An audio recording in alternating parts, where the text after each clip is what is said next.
traders, Greg here with a market update.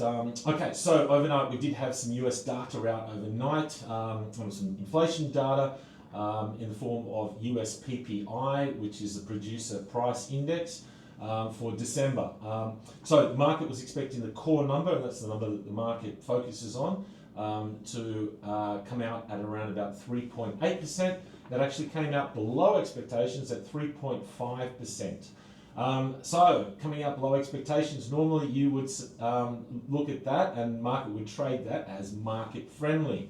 But when you have a look at what bond yields have done, and especially US 10-year yields, which has been a huge focus for the markets, they did not trade lower, and they have stayed stubbornly at their trend highs.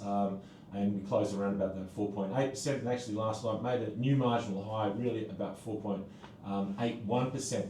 So this is actually a bit of a worry that bond yields won't go down even on friendly data. Look, one of the things that obviously the market is looking at is that potentially that we will see higher inflation further out. It's one of the reasons why these bond yields are higher.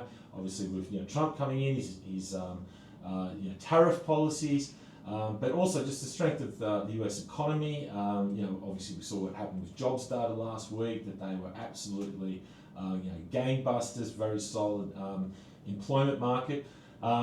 So that's one part of the story, why these bond yields are obviously trending aggressively higher and at these levels at the moment. But there is another part of the story that is gaining a lot of traction, and there was talk of this last night, is that the debt problem. So US debt at the moment is at a record high, at $36 trillion. The US is literally adding, adding $1 trillion of debt, now every 90 days and even quicker.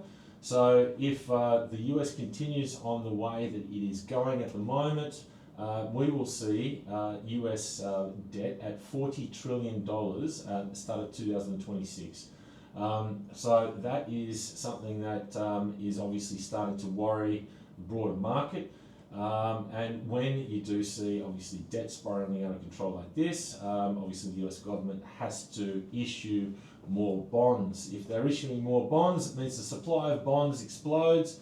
If the supply of bonds coming onto the market this year obviously is much greater, then bond investors are going to want a higher premium for that. So it looks as if these high bond yields certainly are here to stay. And this story, obviously, with the debt problem and the US government, obviously having to issue more bonds, probably is a story that is going to get much more headlines and is obviously a big market focus and a big worry for the market.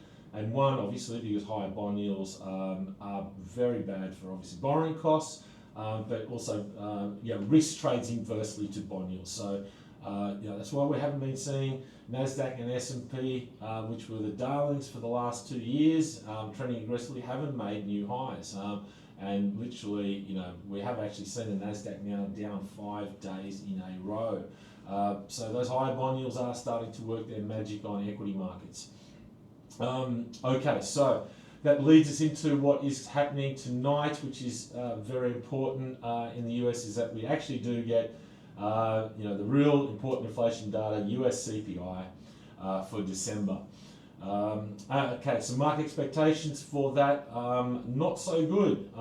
So they're expecting that headline inflation for December to go up from 2.7% to 2.9%.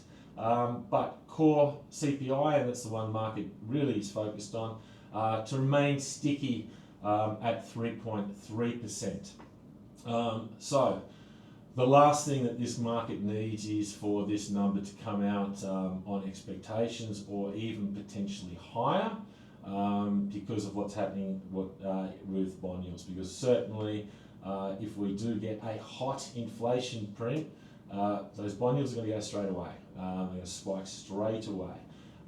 And for US 10-year yields, they're going to start looking at that 5% target.